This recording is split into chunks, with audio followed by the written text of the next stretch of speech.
Naказzi's very first author interview, part of the Indie Author Spotlight series designed to shine a light on talented authors and their amazing stories. I'm your author host, Husna Haze, and I'm joined here today with our guest author, Abby R Laughlin, a multi-award winning sci-fi indie author. She's the brains behind the Nexus series. Her first book, The Cosmic Principle, dropped this year and is available for purchase on sites like Amazon. So welcome, Abby. Hi. Hi, how are you today? Good. How are you doing? I'm doing great. So tell us a bit about, the book. Yeah, so The Cosmic Principle is my debut novel, like you already mentioned. It is a science fiction adventure story about a woman who becomes queen after the previous king dies of mysterious circumstances. So she's kind of just trying to like unravel all of this and like try and at the same time figure out her role and how she can like benefit her people, because that is something that she really wants to do. She was like a previous captain of a vanguard, so it's kind of like an explorer force for space. So she does really want to help her people, even though being queen was like not part of the equation. But Yeah. So, what inspired you to first of all get into sci-fi, and then where did you draw the inspiration to come up with this amazing world? yeah, so I pretty much grew up with like sci-fi stories. I mean, I cite Star Trek as like my my biggest inspiration for the story anyway.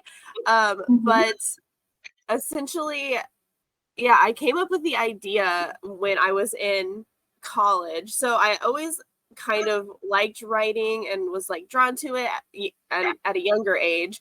But I didn't really feel like I needed to like write a story or had a story in my mind until I was in college. I was actually in a creative writing class, and they tasked us with coming up with like a one-line pitch for like a story. And that actually, what I just said earlier, the queen or like captain becoming queen, that was my one-line pitch that I've always essentially used.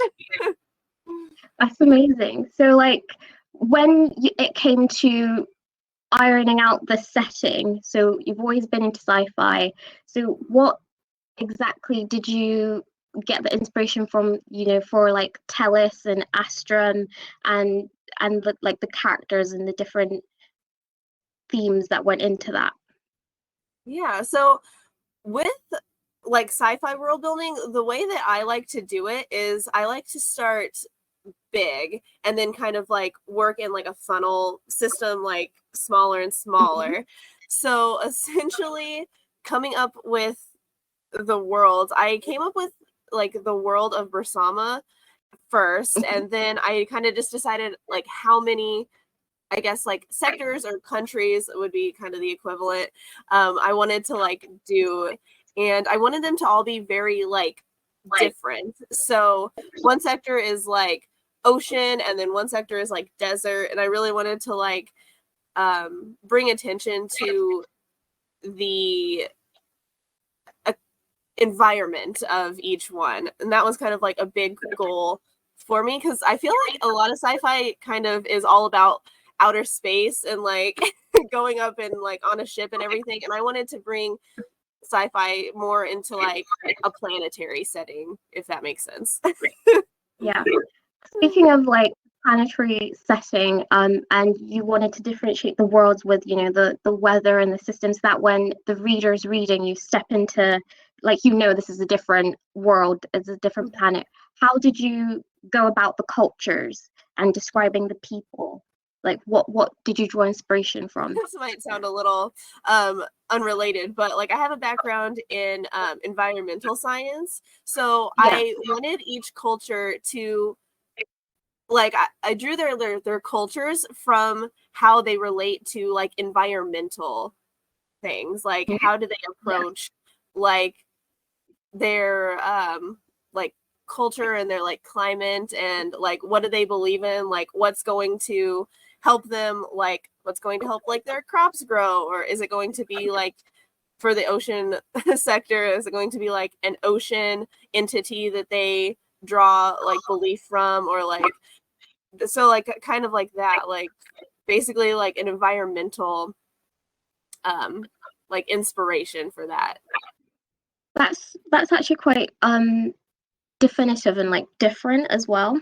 I think it's like it also draws into like the next question I was going to ask you, which was like what research did you bring into this? I know like for you've drawn a lot from your environmental science background and everything, and the weather and everything. You've explained that very well. So I was just wondering, like in terms of technology and how did you go about that? Yeah. The technology was kind of, I don't know, I want to say like the easiest part, but Mhm. for science fiction, you kind of have like a template almost to work off of. So Yeah. I kind of took like what is currently existing in like sci-fi like culture right now, and kind of Mhm. like picked what I liked out of that and then Yeah. expanded on it. So like if I liked like the teleportation tech idea, I would kind of think of how would a technology like that actually exist. Like, is it going to Mhm. be like super quick? Are they going to have to step into some kind of like thing? Is there something they wear? Which actually in the Cosmic Principle, I did come up with like a wearable idea. So Amazing. Amazing. So what was the like most rewarding part of writing this book? I want to say like the most rewarding part of it, it's gonna sound so stupid, but like just essentially getting it like getting it out there. Like Oh yeah. I was thinking of this idea for a while now, and I actually sat down and wrote it, and now it's out there. Like anybody can pick it up and kind of see like what's going on inside my head a little bit. I think like a lot of authors can like resonate with what you've just said, because I think like when readers get the book in front of them, it's just like I don't know what they think. It like they fall in and are like immersed in the story, but it's like as the author, like you don't know like how many years it took. You said like it was back when you were in college when you first you know came up with Yeah. this idea. So Yeah, and do you think, yeah, that was about like 7 years ago. So 7 years? Wow. Yeah. So do you think like over time it just kind of like accumulated and then like things just aligned with your creative writing and then the your scientific background, and then you know was this like the right time? Did everything just align? yes, essentially, it almost felt like having some kind of headache, almost like Yeah. you're like constantly thinking of this thing, and I was like, okay, I'm just gonna like write it down, like physically write Hmm. it down, like on notebook paper, so I can just like get it out of my head and stop thinking about it.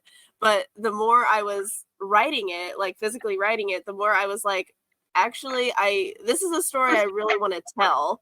So Hmm. that was kind of how I started going about like um looking up how to actually publish like a story. That's amazing. So did you think of going the traditional published route, or like how did you fall upon I want to self-publish? Yeah, so that's like that's a lot of like with independent authors, a lot of the like thing is, oh, you tried to do it traditional and like nobody wanted your story, so you just had to do it yourself. That's like Hmm. a total myth.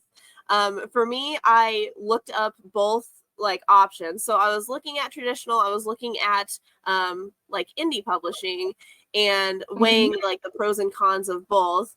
And essentially I picked indie publishing first. Like I didn't try to query the Cosmic Principle at all. I essentially knew that I wanted to do indie publishing right away. So it was, Mhm. it was my first choice.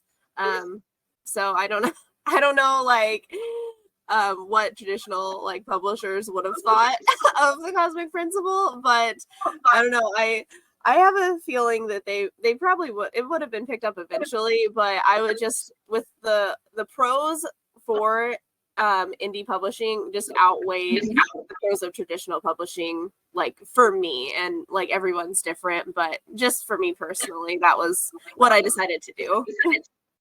And did you find that you had a lot more freedom? So, for instance, this is like the first installment, and you've split. There's more books coming. So, what was the thought process behind that?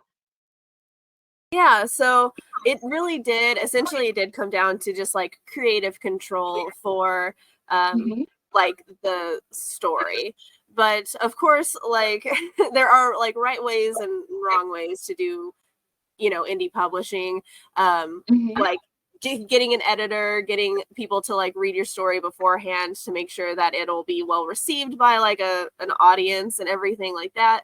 And of course, like the main con is you have to pay for everything. But yeah, that is a con. Yeah. But yeah, essentially I didn't do too much like research on this like particular point that I'm gonna say, so take that with a grain of salt. Okay. But I heard that from what I had found very quickly, that when you sign with a traditional publisher, you might, if your book doesn't do very well, they might not up you for your series, like re-sign you for your series.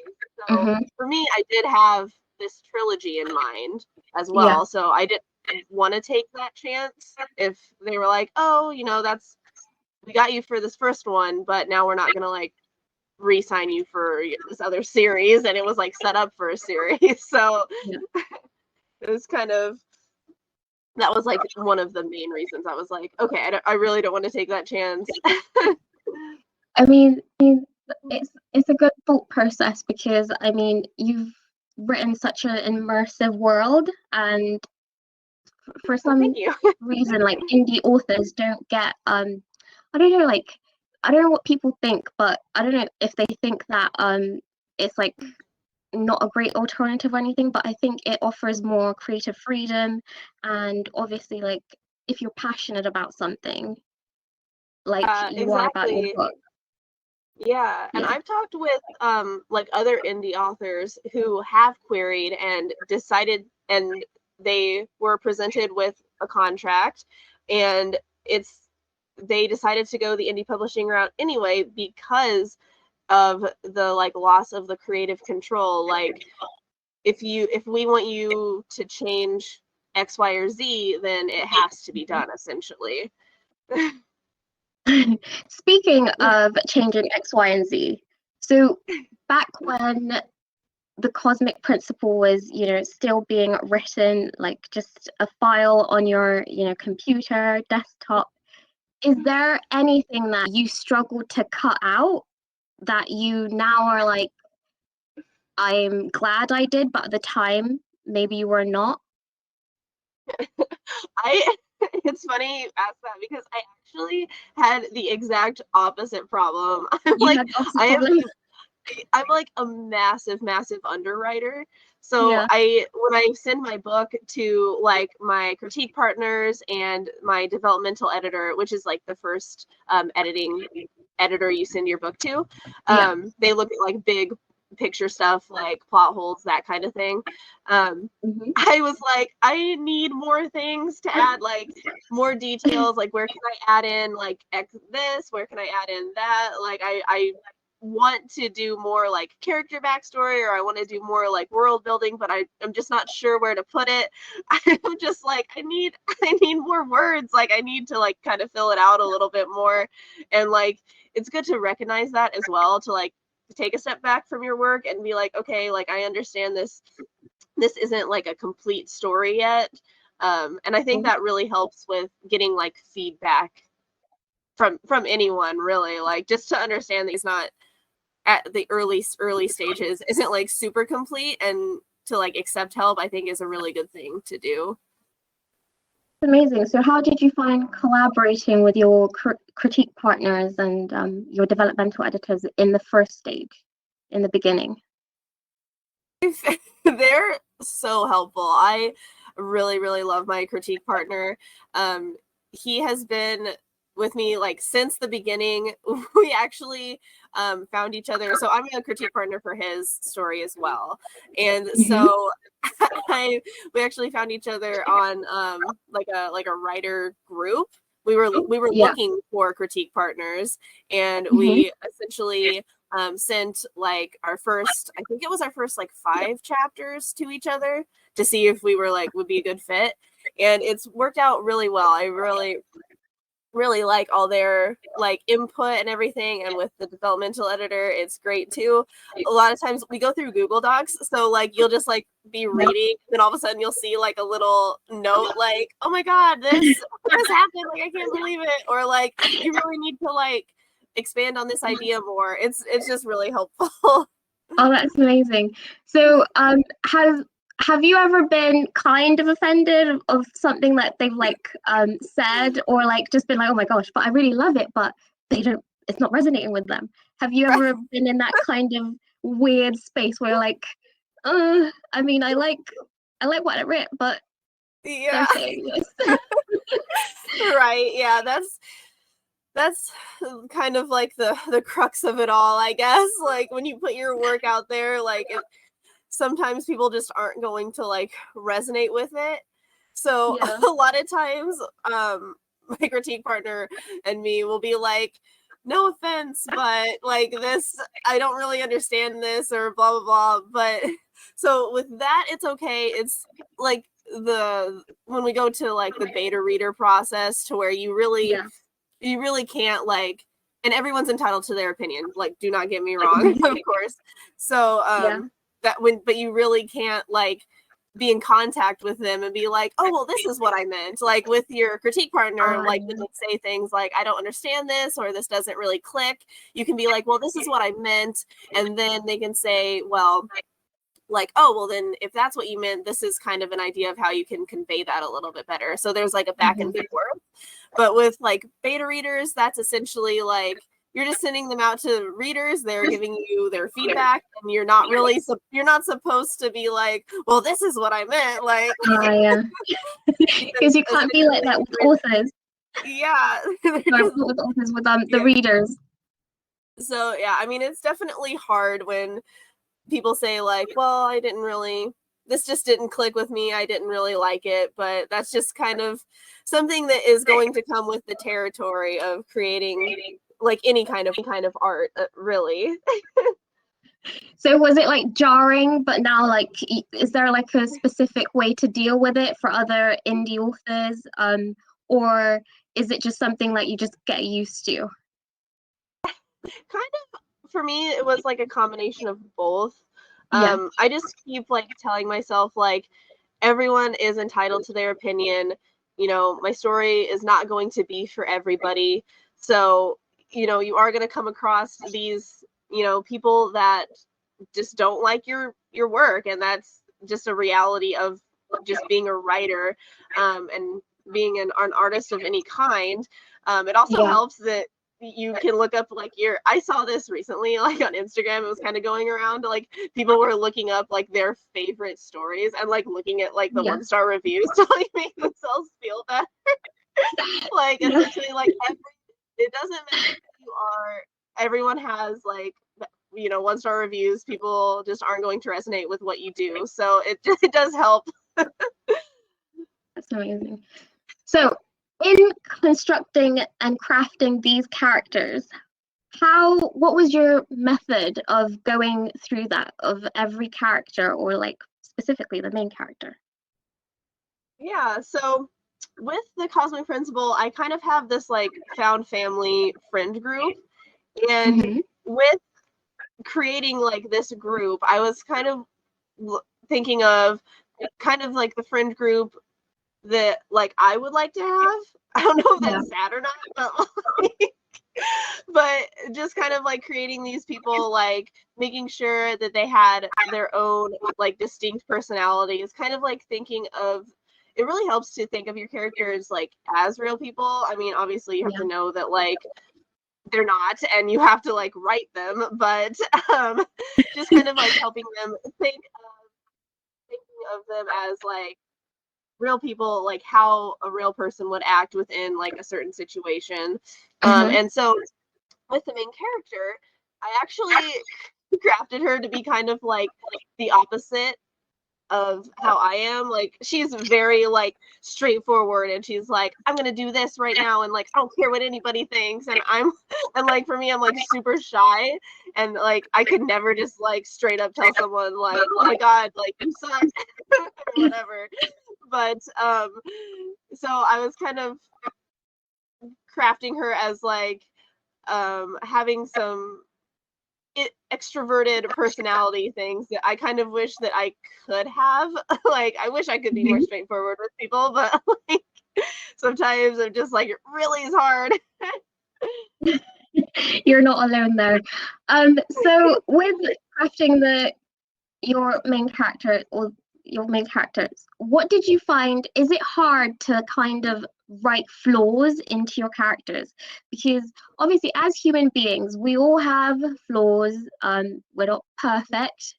We all fall short here and there, but as readers instead of authors, sometimes we tend to latch onto the amazing parts of the characters that our authors bring us, and we kind of disregard you know any flaws that they might have.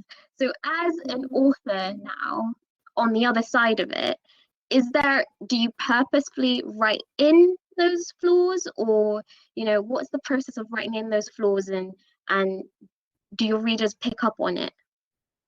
Yeah, so I think kind of the key to writing in flaws, because I definitely agree with like everything you said. Like it's really hard to write in flaws because you just want to like portray the best of your characters that people are supposed to love and like attach themselves to.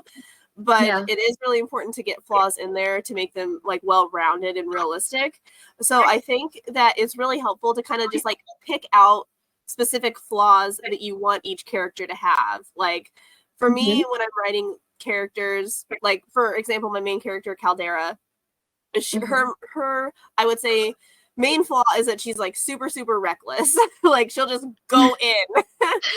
So just kind of picking out like a few different flaws for each character and kind of like writing them down, and then to make sure that their actions relate to those things. Like yes, they're really great, but then in this certain situation, this is kind of like how their flaw comes out. So it's a good idea just to kind of have like certain things that you want for each character in mind the whole time, instead of trying to like make them up like on the fly, I suppose. Wow. So out of all your characters in your book, is there a specific one that you're like, I would love to be her friend, or on the other end, I would be side-eyeing that person? Yes, let me think. I think I would love, okay, so I think that I would love to be friends with Seer.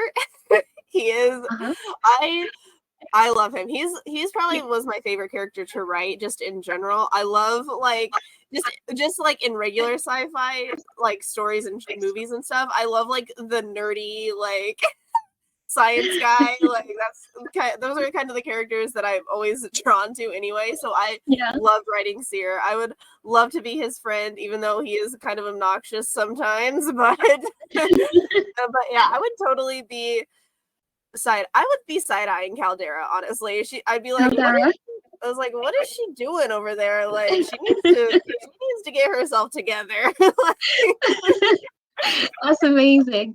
So like with Seer, is there like, I think him being a bit obnoxious is like endearing as well. I don't know. I just think it's like so endearing. So with Caldera, is there like anything like you would change about her, like that you think could shift without giving anything away for, you know, the coming books? Yeah. I think that maybe if she can learn to be more like understanding of like certain situations, like sometimes, you know, you're not going to be able to just like go in and like fight somebody with your with your fists or like a blaster or anything. Sometimes you need to like read the situation and kind of like map it out a little bit more. So basically I would give her like a plan. Like she needs a plan that she can follow. Like, here's the list. That's amazing. So would you say like at this point in the story she's not a very political person? She's not maybe thinking in that mindset, and how can the readers think it's going to change in the future apart from the plan? Definitely. She is definitely not political in the Cosmic Principle. Like, I would say kind of at all. Like, she's just kind of there, but also there are other, like, there's another like a big entity like the council who's kind of like controlling the rulers like every move anyway. So from in the Cosmic Principle, she kind of is feeling like, well, these people are like controlling our every move anyway. We're just kind of like mouthpieces for them, like to the public. So like what's the point of me even trying? So by the end of the Cosmic Principle, I don't know if I should give away the ending or not, but I guess it's been out for a while, so sure. Maybe like a little bit. Yeah. So by the end of the Cosmic Principle, essentially there's a shift. So now the rulers can kind of like come into their own. So that is kind of like what to expect in the next novel. Like she has the freedom to kind of like come into her own as a ruler and kind of figure out like what that means for her. So in a lot of, you know, books and series, a lot of characters that authors are introduced to don't really have a parental oversight, I guess. It's like non-existent. So how would you say that Caldera's childhood has shaped her to this point, or not prepared or either not prepared her for this point where she's at in the story? Yeah, so I did take that route of like, you know, the orphan or whatever that trope. But growing up, she actually did have a really like good relationship with her parents. So her parents, they died when she was 16. So up until that point, she had a pretty good relationship with them. So that is kind of like, I think that shows in like just her general morals that she does have like towards people and like towards the like world in general that she's in, even though she has experienced that hardship. And so then she was kind of like thrown into like, you know, foster care, like child protective services, that kind of thing, until she hit 18. And like that exact moment when she hit 18, she joined the Vanguard. So she's been kind of like exploring the galaxy of Centaurus, which is the galaxy that Bersama, their planet, is in. She's been exploring that since she was 18, and oh my god, I can't believe I forgot this. I believe in the Cosmic Principle she's 27. So for like 9 years, she's been exploring this galaxy and has been like wanting to find a way to expand out, since this planet is so like jam-packed. It's just like a small planet anyway, and it's jam-packed with all these different like species because their planet has been destroyed from the cataclysm. And I think that that's kind of shaped her just as a leader anyway, because she does feel that she wants to do good for her people. And it doesn't matter if she's like a captain or a queen, she just wants to like help people. Like, what was part of the writing process that, you know, just really surprised you in a way that you either really liked it or you didn't? Okay. Yeah, so what really surprised me the most, so there's I would say a pretty big twist in about the middle of the story. And then from that moment on, there are two characters that I introduce kind of towards the end of the story.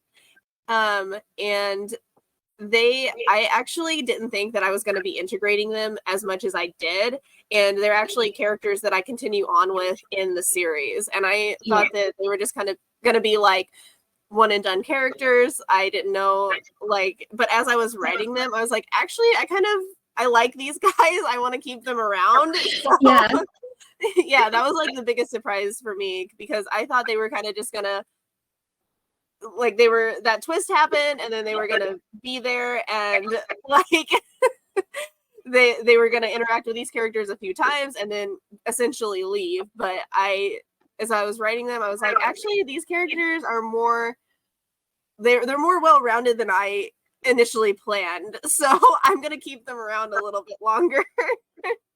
That's amazing. So, in terms of, your book and the characters, is there anything within the writing process that, you would recommend as an indie author that other writers adopt or at least look into? Yeah, so I mean, I will I say this all the time. You should really outline your story.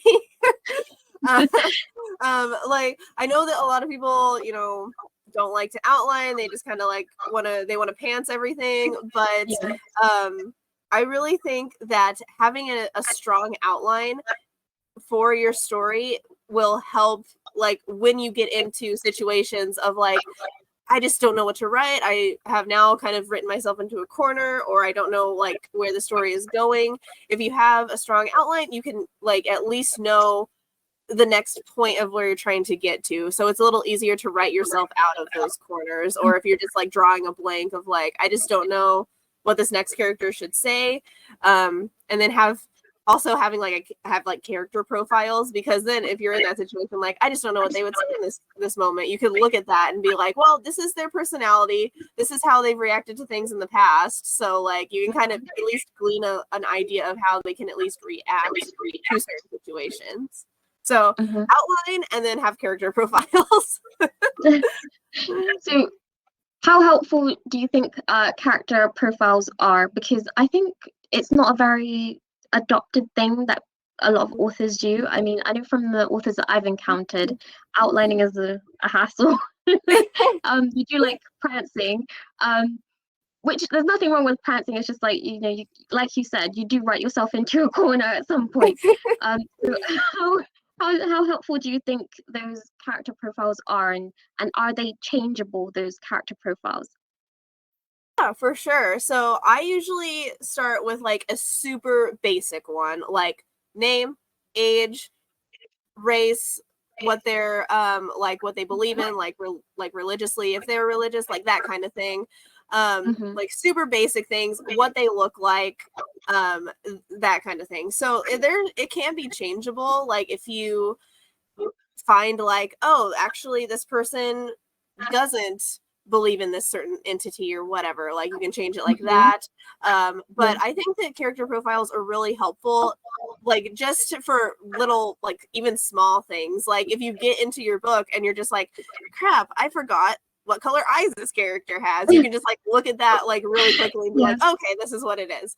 So just like for small things, and then for bigger picture stuff, like what their like overall personality is like. For like a character profile, you can kind of even jot down like their little tiny arcs within the story. Like if they're not the main character, like how is this character going to start at the beginning, how are they going to feel at the end, just like really quickly to reference like if you're on the right track with this character, if they're going to be like a main side character to the main character. Yeah. And how have you handled writer's block? Because I think people think that writer's block is not a real thing, but I'm telling you, it's real. Yeah. Yes, it is so real.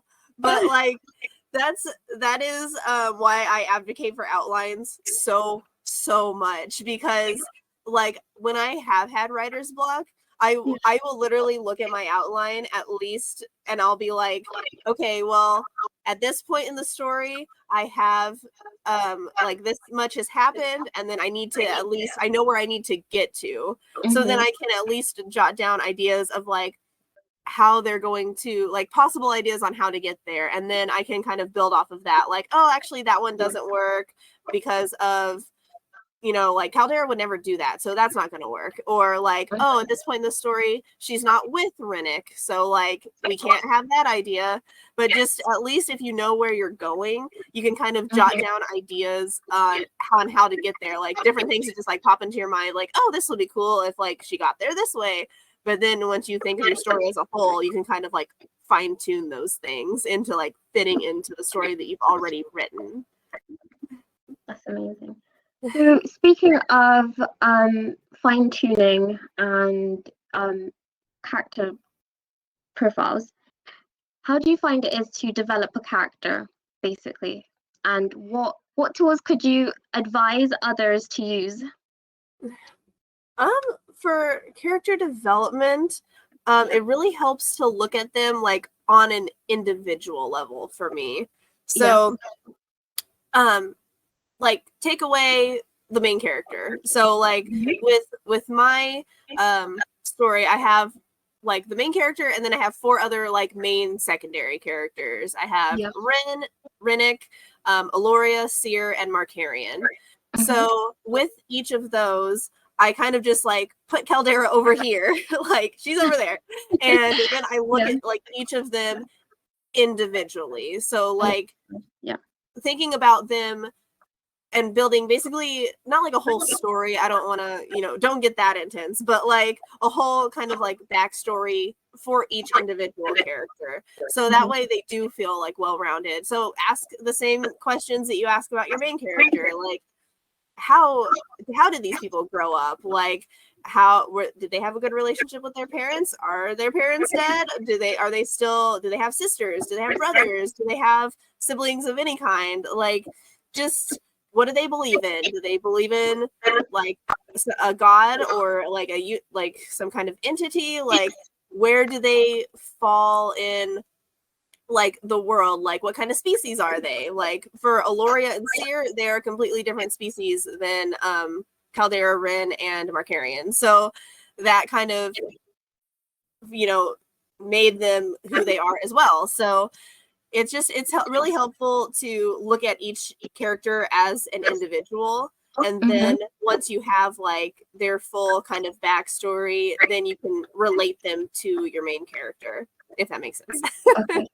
And what kind of reading tools do you think you found helpful in doing this? I know you mentioned before that you use Google Docs with your writing partner and not your writing partner, but your critique partner and your developmental editor. So how, like, apart from Google Docs, what other tools have you used that you've found really helpful in your writing process? Yeah, so I mean, with character profiles, I still just use Google Docs. I just kind of like write down like their name and all that information. But for outlining, I use a website called Trello. It is really, really good. I love that that website or the app or whatever. It's a website and an app, so you can use it on your phone as well. I love it. It is so good. But I use that for outlining. And then I also use something called Edit Out Loud. It's kind of like a voice, like a text to speech app. And I use that like right at the end, like right before I'm sending it off to my developmental editor, that first editor that you get for your story. And it'll just like read your book to you. It's kind of like like a basic audiobook type of thing. Like it'll just read your story to you. It'll read it out loud, and I find that really helpful because you can use that to like pick out things that don't sound right. Like a conversation, if 2 characters are having a conversation, you can very quickly find if it's like stilted or like just doesn't make sense or just falls flat. Like if there's supposed to be like a joke in there or something, you can definitely right away, as soon as it is like said out loud to you. You can like hear it and you're like, nope, nope, nope, that's not happening. So speaking about writing dialogue, how do you flesh out this dialogue and make it just sound like real, essentially? Because as you're writing down dialogue between two different people who don't exist, Yeah. and obviously it's set in the future, it's a sci-fi, and obviously it would be hard not to have some modern 2023 slang slip in there. So how do you differentiate that, like how do you just navigate all of that? Yeah. So basically, like with dialogue between characters, I just essentially basically I say I like talk out loud to myself all the time. Like it's crazy. Yeah. But like I'll like just physically say the dialogue between them just to make sure that it sounds okay in that aspect, and like it would sound like Yeah. two real people talking. So that helps also like where your character profiles come in. Like how would these people talk in this situation to this person? Just to make it feel more real. Yeah. But essentially it's kind of with the dialogue of like integrating real life like phrases and words into like Yeah. futuristic sci-fi. In that situation, I kind of decide like if it is something that needs it to be like super explained. Like if like for example, like you could I use the word flyers in the Cosmic Principle instead of Yeah. birds.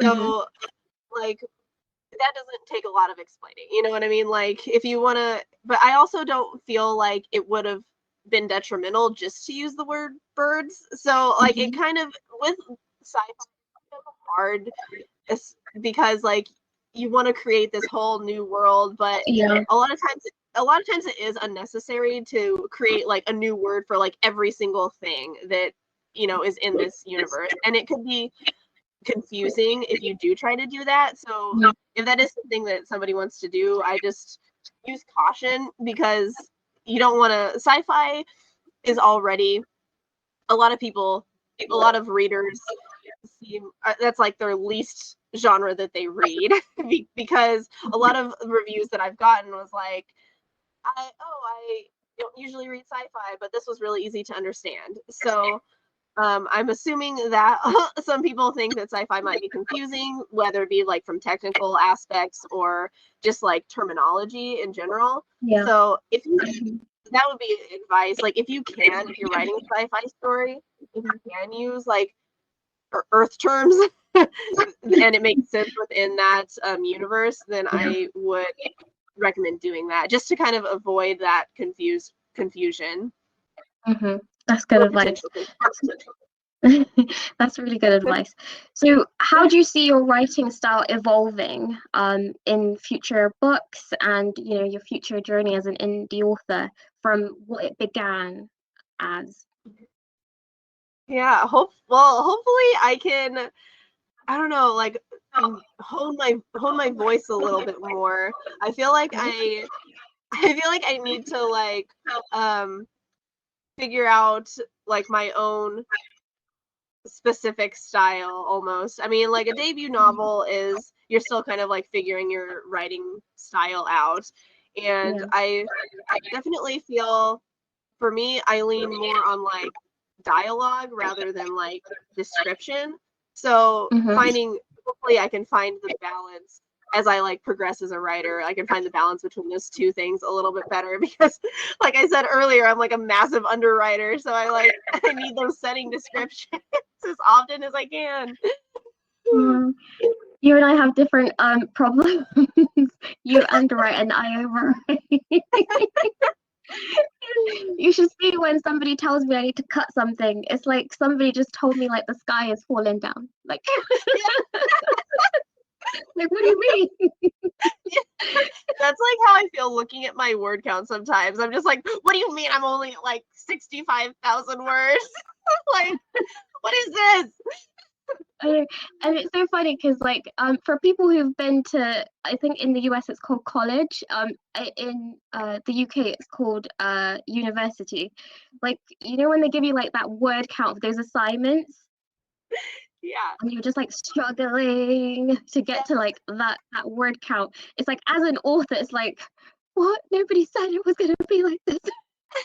Exactly. Like this is something of my own creation. Why is it so hard? Yeah. I think it also adds like to writer's block just because I don't know, like you might feel like, oh my God, like I've got to make up all these words, and it's just like, how can you describe one thing in like so many different ways? Yes. Yes. Like the more overwhelmed, like if I'm getting overwhelmed, like that's when the writer's block really hits. I just like it just keeps piling on and it's just like, oh well now you can't even think of anything. How do you like that? So, so what do you hope readers take away from, you know, the cosmic principle? Yeah, so really I just hope that the Cosmo Principle and really the trilogy in the Nexus series is kind of like a Yeah, good just escape for people. There yeah, are like themes of like friendship and like honor and loyalty and stuff in there, but mhm, I just wanted to write the story as like a fun read to have. Like I wasn't trying to like break the boundaries of anything, to be honest. I just wanted yeah. people who picked up my book to have fun with it and just to kind of like escape, find it as like a form of escapism for a while. So I just want people to have fun with it. Yeah, I think they will because it's quite like a fresh take on, you know, a female protagonist.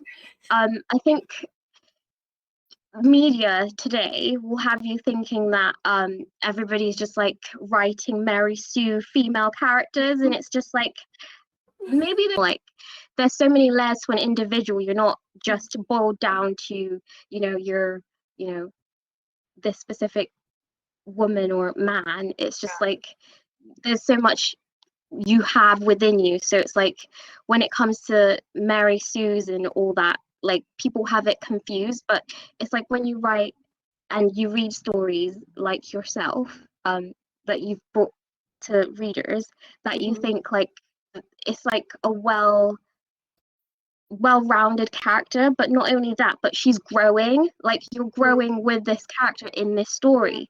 You know, where she started off is not where she's going to end up. And you know, as readers, sometimes, you know, people just like misinterpret that. Like in life you go through ups and downs, and it's like your character, Caldera, Mhm. she's just growing, you know.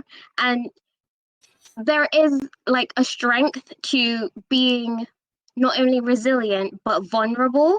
And I think people just miss that sometimes. And I think like Caldera brings like a lot of that to the forefront. Do you think that is properly interpreted? Yeah, definitely. I really appreciate that. Because that is what I tried to do with her.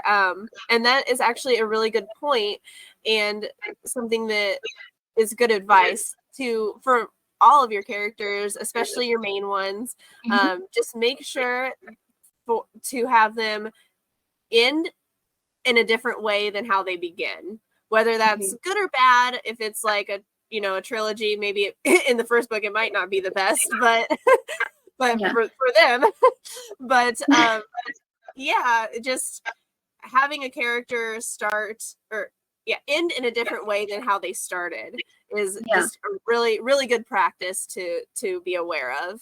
But yeah. Yeah. A lot of yeah, a lot of people like don't understand that.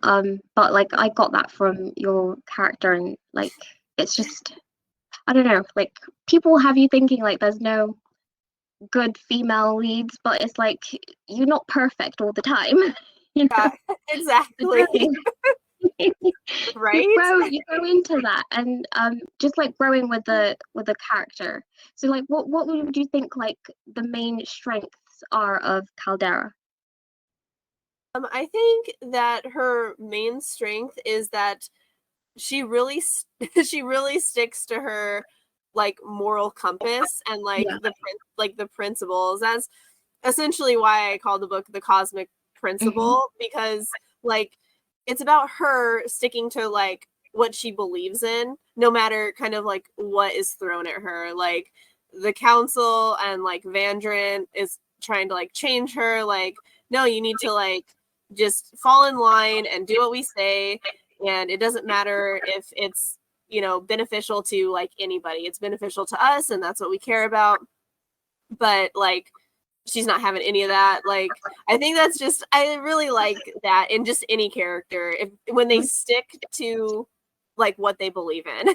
Do you think did you find it hard, like, if you know like the character that you've written, you know, their core morals, and there's like a point where, you know, they have to go against that, is there a certain point for you as a writer where you're like a bit apprehensive about doing that, depending on like what is going to be portrayed by the readers, and how do you overcome that? Yeah, exactly. It's with situations like that, you kind of have to look at, does this make sense within the story? Like, so it's like she's stuck with her morals and, you know, what she believes in up until this point, and now all of a sudden she has to change them. Like, does it make sense why she's doing that, or like is she just doing this as kind of like a shock value thing to do? So yeah, to kind of combat that, just I would recommend just making sure that it makes sense within the story, because sometimes, yeah, you are going to have to, like, a character is going to have to compromise their morals to either like save someone they love or save their friends or their planet. Like, just sometimes you can't, you have to do something that you don't want to do, essentially, but you just have to make sure that that makes sense within the situation, and then it would make sense as something that they would actually do. Like, would they go this far, or like would they try something else first? And I think that's also like part of just being human, and what like readers like to get lost into these like immersive worlds, because it's like, as a human being, I think if push came to shove, like a lot of us would pivot a bit to fight for like our loved ones, or like what we believed in. We might have to, you know, go against our core, and I think that's portrayed really well with Caldera and your series. You. So so it's also like good. Yeah. So I know you mentioned before, like you had this story in mind for 7 years, and then kind of everything aligned. So after everything aligned, so after, you know, your book is on your desktop, you've written it, what would you say is the timeline for from when it's prepared to bring to print? What was that timeline like? What were the different steps you had to go through, and what do you think that most people would probably not know? Like, Yeah. So sorry, my nose is so itchy. okay. Yeah, so basically, from not counting like writing the book, like you said, so like it was on my computer and ready to go. Yeah. So that timeline was about, I want to say like a year and a half, maybe, like from that to publication, because I think that a lot of people or readers or even like writers that are just starting out don't understand like the amount of things you have to do to, after your book is written, to like get it ready for publication. So essentially the first step is, I mean, to find, I would say, developmental editors. Like, you've went through your critique partner, you've self-edited as much as you can, and so now it's like you need to find your developmental editor. You need to like get them on board with you and like find what their timeline is like. And a lot of that's a lot of how long it takes is because you're like working with other people now, like professionally. So you have to like work with their timeline too. So sometimes like you're not their first like client. So like you have to wait your turn. So that extends it as well. You have to get like beta readers to like read your book. I mean these things are things I guess you don't have to do, but they are things that you really should do. Especially like the beta reader thing. I feel like sometimes people skip that step a lot, but I really feel like you shouldn't, because they do, if you do get some people to like beta read your book, they will give you insight as to like if this is a good story for a future audience, or like if it could be well received, kind of like in a small like sample size before your book is published. So it is a really good insight to have. But then you have to wait for them to read your book and send their feedback. So it's like a lot of waiting once you do something. But yeah, so beta readers, like developmental editors, beta readers, and then let's see, you go into your like main edit essentially after you fix it all up. You're like editing between all these steps as well. I think that's another thing maybe people don't understand is like your editors are not going to like do it for you. Like they're just going to be like, this needs to be fixed, this should be fixed, and then it's like up to you to do it. So yeah, basically like waiting is a big component of just like the timeline of publishing in general. Yeah. So speaking of that waiting and that timeline, so how you started off with the book when it was finished, and it was on your laptop and everything, your computer was ready to go, to what is published now, would you say that it's 100% from what that finished point was that has gone through, or not? Like changed wise? Edited wise, like things you're taking in and adapting left and right, because you have mentioned that the editing process is continuous. So yeah. I'm like, what, from that point where you say it's finished to the point where it was published, it's changed a lot already. Yes. Yeah. Yep. And it really had. So I think when at my first like go around of like, okay, this is finished, I think I had like 30 chapters in it. So and then the finished product is 40 chapters. So I literally at like you're constantly like splitting chapters up, adding more detail here, like adding whole new scenes that you didn't maybe think of before, which is really nice for like a developmental editor to point out.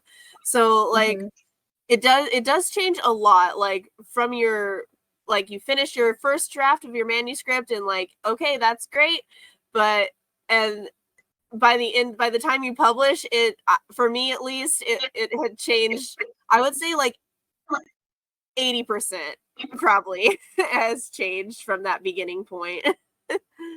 And I think like people underestimate that, because you're not the first author that I've spoken to that mentioned that. It's like from when it's finished, it's like by the time it's published, it's like different things.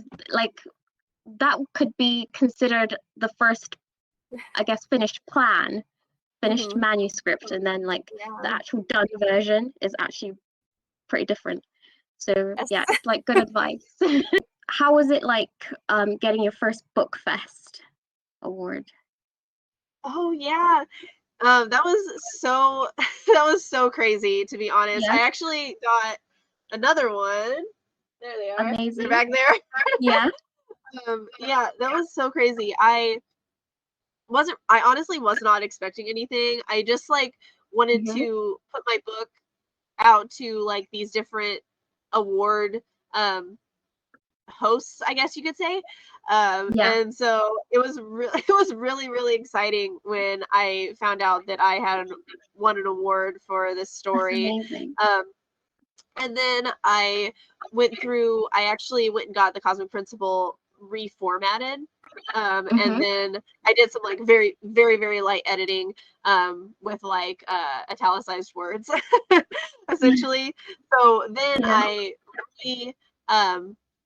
resubmitted, I read it, and then I actually went up a rank in the festival. So I've gotten the third place trophy for science fiction adventure and exploration, and then the second place trophy for science fiction exploration and adventure.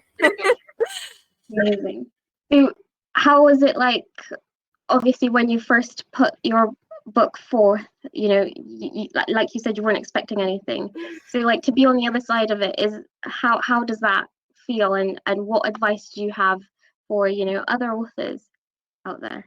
Oh, I think it's really, really hard not to get your hopes up, because like you're just, of course you would feel like, of course my book deserves X, Y, and Z this, but I really think having like a realistic expectation of what could possibly happen, which is essentially nothing. Like if you enter an awards thing and don't win anything, a lot of times they like won't even contact you to let you know that. So like you could just be like ghosted by it. So just having like a realistic expectation of essentially nothing might come of this.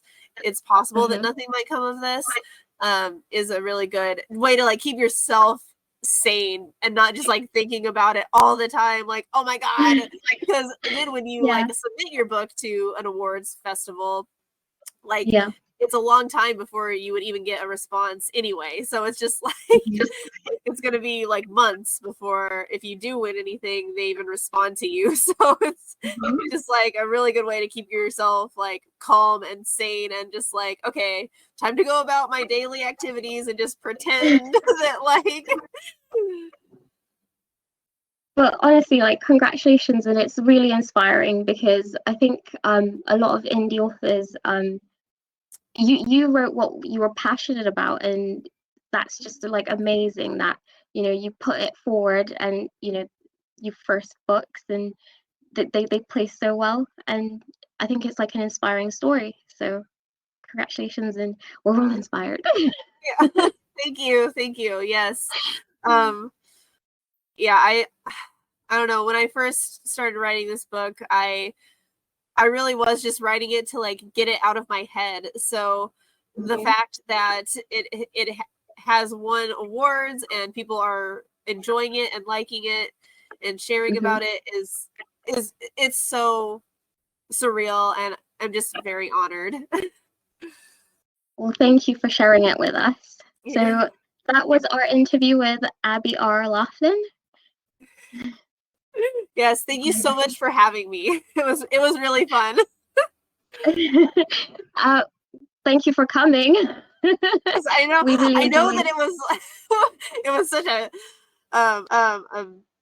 thing to even get this interview going. So and I apologize about that. My work schedule is crazy. No, it's all right. I think everybody's schedules is like crazy, but it's like an honor to have you like on this platform. So thank you very much for coming and sharing with us, and inspiring a lot of authors as well, and sharing your story, because it's really insightful. Thank you so much.